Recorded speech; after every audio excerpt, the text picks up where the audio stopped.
Hey, how's it going, captains? Admiral Tori here, and welcome aboard for another World of Warships video on my channel. In today's video, one particular viewer requested me to do a video guide on how to play American carriers with the Air Superiority loadout, and I'll gladly do a video about it. In terms of my experience with Air Superiority, I rarely play Air Superiority. As a matter of fact, if you sum up the entire games I play with both the Japanese and the American carriers with the Air Superiority loadout, you will probably come up with a grand total of roughly 20 games, and most of those games recently were added because I was trying to make this video. So yes, I play very little of Air Superiority. But what counters the strike loadout? You guessed it, Air Superiority. If I don't have knowledge about Air Superiority, how can I become a successful captain with the strike loadout? When it comes to playing carriers, it is not how good you are with the carrier, how good you can pull off the torpedo bombers, how fast you can pull off the dive bombers or the fighter strafe. It's more to the questions of the captain's intelligence, or at least their ability to outsmart the other captain when it comes to carriers, because it's more of a psychological warfare, understanding how to approach the target, approach the situation, making the right decision. It seems to me that the carrier that makes the least amount of mistakes, whoever makes less mistakes compared to the other captain, will become more successful than the other captain. Now, of course, if you want to brute force it with your ability to do well with torpedo bombers or dive bombers, yes, you can beat the other captain, even though the other captain has pretty much knowledge about all the surroundings in terms of strategy. But in most cases, it's far more reliable to understand the strategy.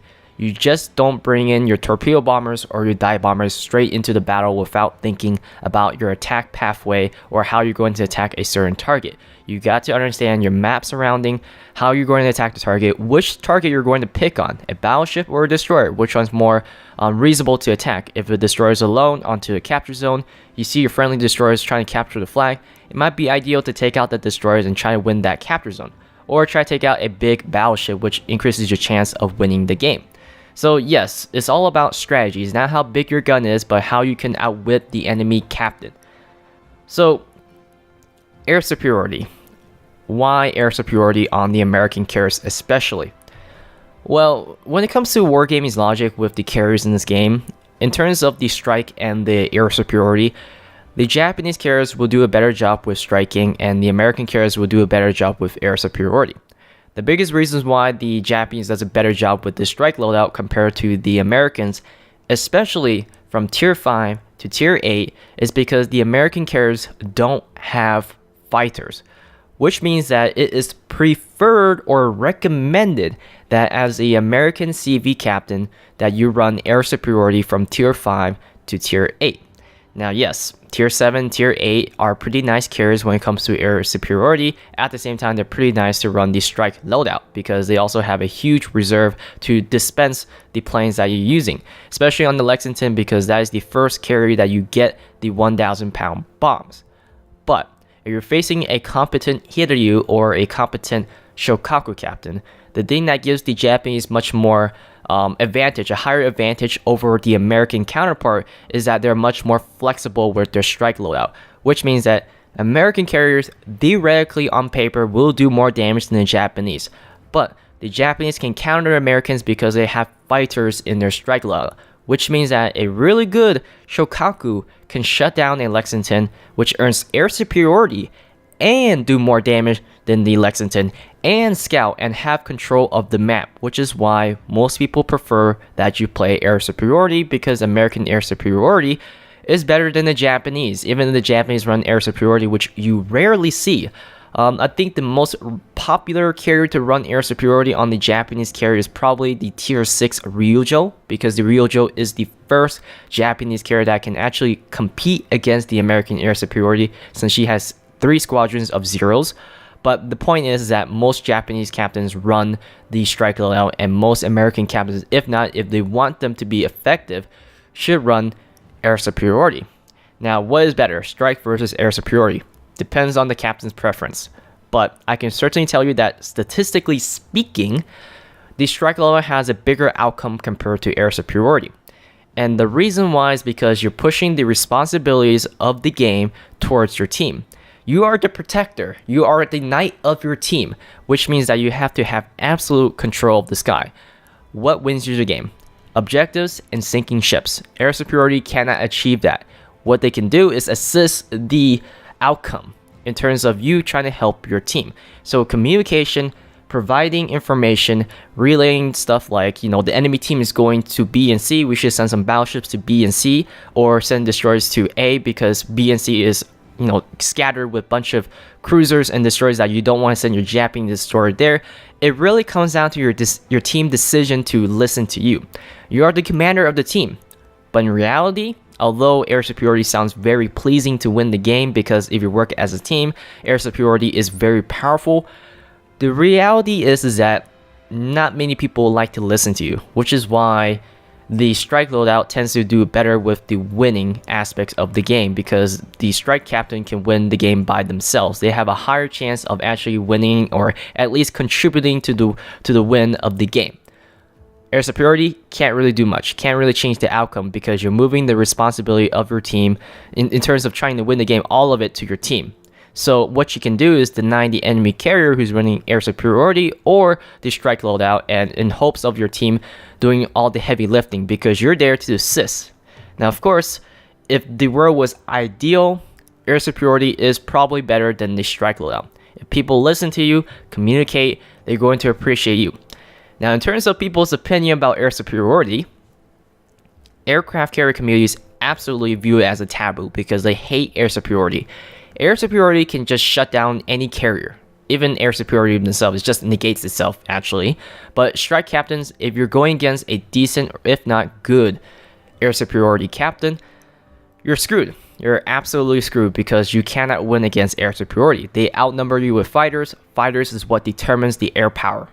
And if you have no control over fighters, you gotta have to figure out ways to deal with it, which I learned it the hard way from the tier 5 Bogue strike. Crazy, right? I run strike on the Bogue all the way to the tier 8 Lexington. I learned the hard way, but I eventually understand how to deal with air superiority because, like I said, what counters the strike loadout? Air superiority. Without any knowledge about air superiority, you cannot become a successful strike captain. So I learned throughout the times the loopholes, especially at tier 7 and 8, because American air superiority, they only get 2 sets of squadrons of fighters, which means that they can only guard 2/3 of the flag unless the enemy air superiority captain is pretty good at it and the enemy team is grouped up, which makes it easier for them to actually protect them. So yeah, air superiority is a choice, and it is the preferred choice on the American carriers, but there are still plenty of people who run the strike loadout. There's still plenty of people who trying to learn how to play carriers, and they kind of prefer to do damage over shooting down planes. It really comes down to players' preference. So what really makes the American carriers better in terms of fighters compared to the Japanese? Well, in terms of the characteristics, I find that the Japanese fighters have higher damage. So when you're 4-on-4 planes, if that were ever the case, the Japanese will win in damage. But so actually, to be more precise, the Japanese have an easier time shooting down planes in terms of the torpedo bombers and dive bombers at times. But the only reason why the Americans have more firepower than the Japanese, although the damage per second with the Japanese planes higher, is that the Americans have 6 planes per squadron. Due to the nature of the Japanese loadout compared to the American squadron size, Americans will do more damage than the Japanese. Americans are much more tankier in terms of the planes compared to the Japanese. It all comes down to the historical doctrine. The Japanese, in terms of what they were looking for lightly armored planes that can achieve long-range attacks and, of course, speed, because the Japanese couldn't build a good enough large engine compared to something like the Americans or the British. So they had to sacrifice a lot of armor, and the idea behind the Japanese wasn't the same as the philosophy like the Americans, because Americans were looking forward to protecting their captains, or at least protecting the pilots aboard the plane or aboard the ship, compared to striking, because the Japanese were all about the offensive aspects of planes, while then, the Americans, while they were just looking to protect the pilots, try to maintain their formation, protect the captain of the ship, because, you got to get through the fighters first before you even hit the ship. So that is the number one protection against the carrier. It was the fighters, and then you had to go through the Clevelands, the New Orleans, all the cruisers on the Americans, and before you can hit something like the Essex or the Lexington. So yes, the Americans will always win because they outnumber the Japanese. They have better armor than the Japanese.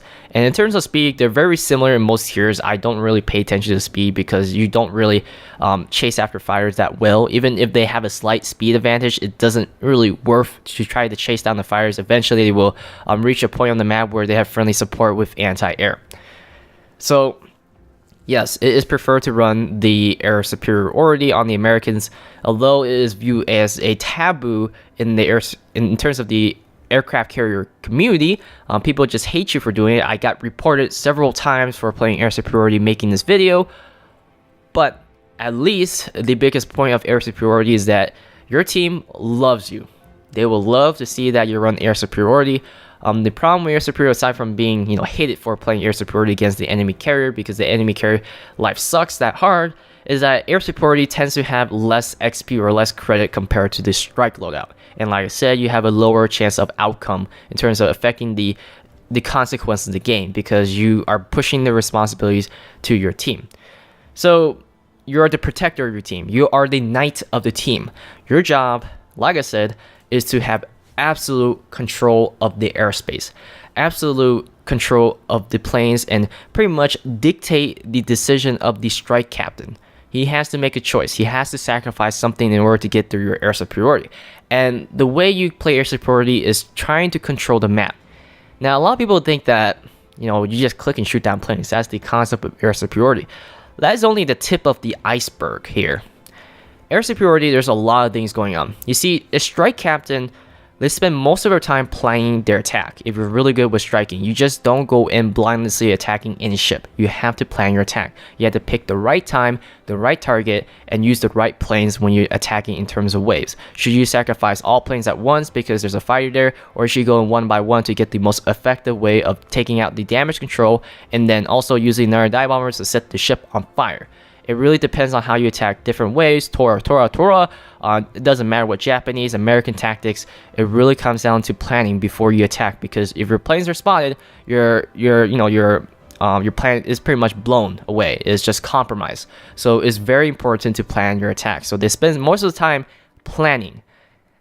Air superiority, your plans is very simple. Okay, that's where people get the idea that air superiority is probably easy to play. That isn't the case if you're facing somebody who's really good with the strike level like me, because I figured out the loopholes with air superiority when I was playing the strike level from tier 5 to tier 8 with the American carriers. You have to have absolute map control, and you have to be aware of all the surroundings. You have to pick the right ships to protect. Like, for instance, battleships are the most vulnerable targets against the carriers. Destroyers, they can handle themselves, but destroyers would prefer that you protect them. If not, if all possible, scout for them. So you gotta scout, relay information, communicate with your team, which is probably the most important task. And the concept behind air superiority compared to the strike, since strike is all about planning, like they always say, action speaks louder than word. You got to act on any situation that you really need to pick. You have to make decisions. Should you sacrifice your fighters to scout a ship because you believe that your team can take out the ship? And that is the decision you have to make. You have to keep track of the enemy's movement, especially because remember, you're relaying information. If the enemy Lexington, the enemy Shokaku just recently attacked a ship, you know for a fact that after that strike wave, they gotta spend at least 3 minutes to 4 minutes depending on the ship, because Americans take a longer time to service for another wave. In that 4-minute span, you can't just wait for them to attack again. Please throw a punch at me. You got to do something productive like scouting, providing information of your team. And like I said, it's more towards of communication. Now, communication is a skill. It's not like you just point out the obvious things like, oh, C is clear or B is clear. There's two ways of approaching communication that people will listen to you, and this is something that is based off of life experience. At the same time, it is something that you should learn in terms of building your own character as a person.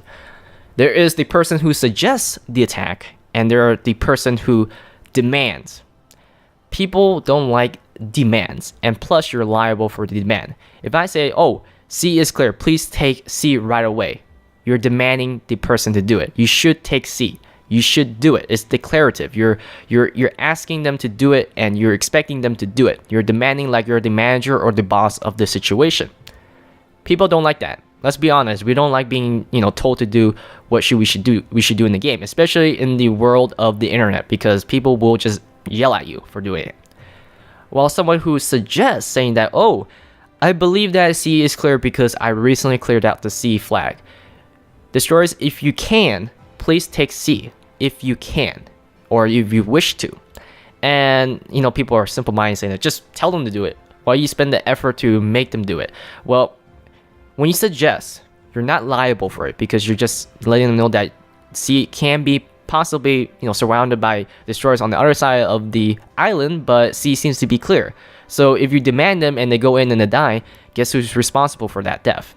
You are, because you demanded them to do it. But if you suggest that, C is clear, then they are liable to make their own decision to go in. If they go in by themselves and they decide that it's clear because they think that they can trust your words, yes, you told them the information, but you suggested it, so you're not liable for it. You can't always guarantee the situation unless you're really thorough with scouting the C flag. So I think that it's really nice that if you play Air Superiority, you learn to communicate with your team. Like I said, it is a life experience that you really need when it comes to society. If you're just commanding, you're just being, you sound like a douche. Let's be honest. This is a game. This isn't like warfare. It's not a simulator. It's not like you're talking to a lieutenant or a captain or a commander. Because when you're in the military, you're expected to do it, right? No questions asked. This is a game. People are playing the game for fun. Don't be that person who demands it, unless it's like extreme situations. Because sometimes when the game is very close, you might want to push some authority to it because to get the people listening to you. But in most cases, try to be the person who's just more, suggestive, more passive about the approach rather than aggressive, because this is a game at the end of the day. So aside from that, I got you guys a really nice game that, perfectly illustrates my point. All right, captains. Welcome aboard the Tier 9 American aircraft carrier, the USS Essex. The Essex is one of the most nastiest American aircraft carrier to play, and the reason why is because of her air superiority loadout. She is the first American aircraft carrier to be equipped with 3 sets of squadrons of 6 to 7 fighters, which means that you can put up to 21 fighters in the sky. These fighters are the Corsair F4U4, one of the most famous fighters in World War II, earning absolute air superiority throughout 1944 and 45 and possibly 43. Now, these particular fighters have a very distinctive design. They have the inverted gull wing, which allows them to fold their wings. At the same time, has a very sexy, badass engine and a large propeller to go with that engine. She's up there with the list of one of my most favorite fighters, like the Japanese Mitsubishi A6M2, or also known as the Zeros, which the American codename the Japanese planes, the Germans Bf-109, and the British Supermarine Spitfire. So the first thing I do is send Squadron 2 to A, Squadron 3 to B, and Squadron 4 to C, trying to scout for the enemy team. We spot most of their team from going towards C and possibly some B. One destroyer is already on B, and that's going to be the Tier 7 American destroyer, the Mahan. I'm going to try to find the Mahan on C. Got Squadron 2 already spotting A. There's only 2 battleships on that side of the map, so we only need the Arpeggio Ashigara, North Carolina, and the Shiratsu to take A. Most of the action is going to be at C. We spot the Mahan. I'm going left and right with my Squadron 3. The reason I do that is because I'm trying to spot some torpedoes from the Mahan. Once the torpedoes are spotted, my team is clear to push B safely. Now at C, we have a Mahan and a Belfast. Both ships are capable of smoke. The problem is that if things get shaky, both ships smoke up, somebody has to peek the smoke or at least be outside the smoke in order to see the enemies. Enemies are pushing in with the Miyoko and the Tirpitz. The Miyoko is going to take a big hit from our friendly Alabama. Spot the dive bombers from the Essex. Essex is running the 113 loadout. Mahan and Belfast in the heat of the battle. I'm going to have my Squadron 4 leave the battle for a second because I want to bait the enemy Essex to attack. Look at him, he's hesitant about attacking. The reason why I want him to attack right now is because the moment he attacks and screws up, he's going to spend another 3 to 4 minutes refueling and rearming. I don't want to play the waiting game with him or the guessing game, because the more I play the guessing game with him, the harder it is to track down his planes. Squadron 3 is going to join up with Squadron 4. I'm going to try to engage the fighter, but first things first, let's take out the bombers. Dive bombers coming in. I'm going to try to strafe with Squadron 3. Failed to, but Squadron 4 is going to come up from the rear, and we're going to strafe a lot of planes. Almost killed my friendly dive bombers there because everything is going crazy all over the battlefield. Going to lock onto the fighter. Enemy fighter is going to strafe some of my fighters.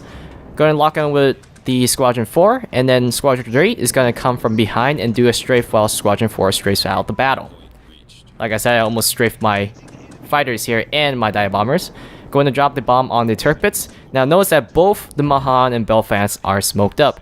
Enemy Miyoko has been taken out. Turrets can't do anything because both of my ships are on sea that are smoked up, so somebody has to spot outside the smoke, and that is me.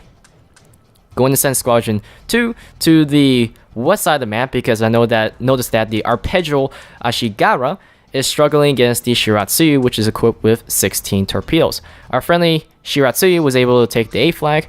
Two of their battleships on the A flag on the other side of the map is struggling to push into the A flag because you just don't push a Shiratsuyu. Friendly turrets can't do anything about it. Actually, not friendly. Enemy turrets. I wish it was friendly. Enemy turrets is struggling on the C flag. He is alone and isolated. He dropped torpedoes. I spot those torpedoes. Our friendly Mahan was able to move out of the way. At the same time, Belfast and Mahan freely raining shells on the turrets. I spot the Essex torpedo bomber that were unused. Now, unfortunately, I was hoping for the Ashigara to take out the Shiratsuyu as soon as possible, because then I could use that second squadron to at least protect my Amagi against those torpedo bombers, but unfortunately, both of my fighters were not there to help this Amagi. So enemy Essex is going to go in and try to strike our Amagi. Now, luckily, although the Amagi is going to get hit by these torpedo bombers, Amagi has very nice torpedo protection, which means that she's going to survive this attack unless the Essex does a perfect run, which isn't the case. Still spotting the Shiratsuyu. Our friendly Shiratsuyu is still holding the A flag like a boss. C is secured, and the enemy York is going to push into the C flag. Now, look at this. My team is cooperating with the information that I'm providing them, and you're about to witness how horrible I am with fighters.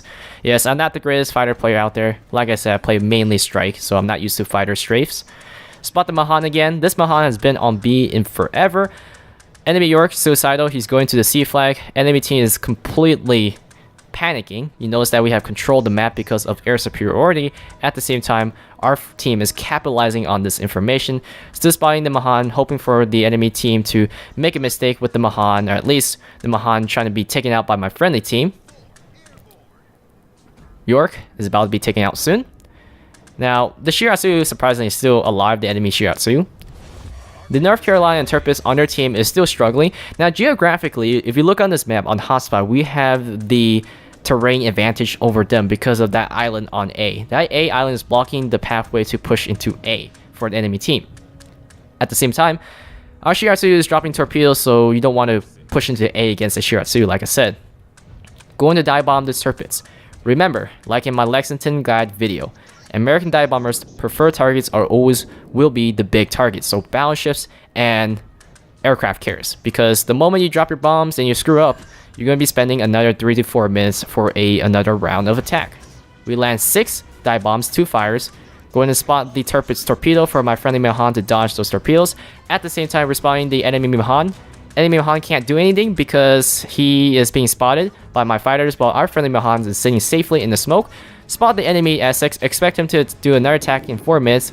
Here he comes with his dive bombers. Friendly Alabama pushing into the C flag. We're going to strafe, a nice strafe into the sky, blazing those dive bombers. Enemy fighters coming to intercept. Luckily, our Alabama is going to deal with only a few dive bombers. I'm going to strafe out with Squadron 4, strafe in with Squadron 3. Got our wingmen back. Going to move my pair of fighters north, and the reason why I do that is because I don't want to fight the enemy fighters under Tirpitz anti-air. You just don't do that. Even if you have the number advantage, it is safe to fight the fighters outside of the safe range. Receive a Citadel hit from the enemy Tirpitz as a parting gift because he hates me for scouting his torpedoes, and dive bombing him. Going to take out his fighter. We're going to cycle it. Remember, cycling is very key because that's probably the biggest challenge with American carriers, because when you cycle your fighters, you take a long time to cycle these fighters back. So I personally prefer to cycle one fighter at a time. Enemy is taking A. That's most likely the enemy Shiratsu. Going to send Squadron 2 to assist the situation. Our friendly Shiratsu is still holding the A flag like a boss. Friendly Amagi that was torpedoed earlier is going to assist the Shiratsu. Our Squadron 2 is being attacked by the anti-air. Spot the Shiratsu. Tell my team that I have located the enemy Shiratsu. Let them know that we should take out the Shiratsu. Communication, people. Communication. Keep communicating with your team. I'm going to move my fighter like crazy around the Shiratsu just in case if the Shiratsu drops torpedoes. And that enemy Shiratsu should be screwed. Yes, he is screwed. The Mahan has finally been taken out by our friendly Alabama. And here goes the last threat to the team. Now, torpedo bombers are coming in. The Cyclone is moving in also. Now, the biggest drawback with the Air Superiority is that the strike loadout is far better when it comes to Cyclones because it's harder to track down planes. At the same time, planes disappear randomly. And also, you can't really do much in the Cyclone. While in the Cyclone, if you're spotting a ship, and if you see the ship, it doesn't translate to the point that people can actually see it. Only if they're near the vicinity of the ship. So I'll lock onto the torpedo bombers because I wasn't confident about my strafe. Because if you screw up the strafe, you're basically screwing your team over. So I went with the conservative and safe choice by locking the target. Going to strafe these torpedo bombers out of the way. North Carolina still hesitant about pushing the A flag. Notice that we have absolute dominance of the map. We have 3 objectives. We outnumbered them. And the reason why we were able to do that is because I was relaying information and my team was capitalizing on that information. Going to harass the enemy Essex because I feel like so. And at this point, it is game. So this is the potential of Air Superiority. Just absolute control of the map. But, like I said, you can only do so much with Air Superiority if your team cooperates with you. If they don't cooperates with you, you can't really do much with Air Superiority. And like I said, in the Cyclone, it doesn't really help that much, but in this case, you will see that this is the only scenario where your fighters will help. Notice that the Belfast and also I think the Mahan are on the B flag. They're about to engage the Tirpitz. Remember, Mahan and Belfast both have smoke. If someone is not outside the smoke, which kind of contradicts the purpose of using smoke, they cannot do anything against the enemy Tirpitz because nobody's spotting the Tirpitz. So what I'm going to do is going to send Squadron 3 to scout the Tirpitz. And it looks like everything is going well. So like I said, the enemy carrier absolutely hates my guts, but this game was very nice. And one of the biggest reasons why it was nice is because my team absolutely loves me. Because remember, you are the protector of the team. You are the knight of the team. You are the guardian of the team. Going to strafe these dive bombers, and both the Mahan and Belfast are inside the smoke, and the Tirpitz is outside the smoke. Can't do much. He's going to be focused by the Mahan and the Belfast, and that is game. So I hope you guys enjoyed this video. Got any questions? Leave them down in the comment section below, and I will see you guys next time on World of Warships.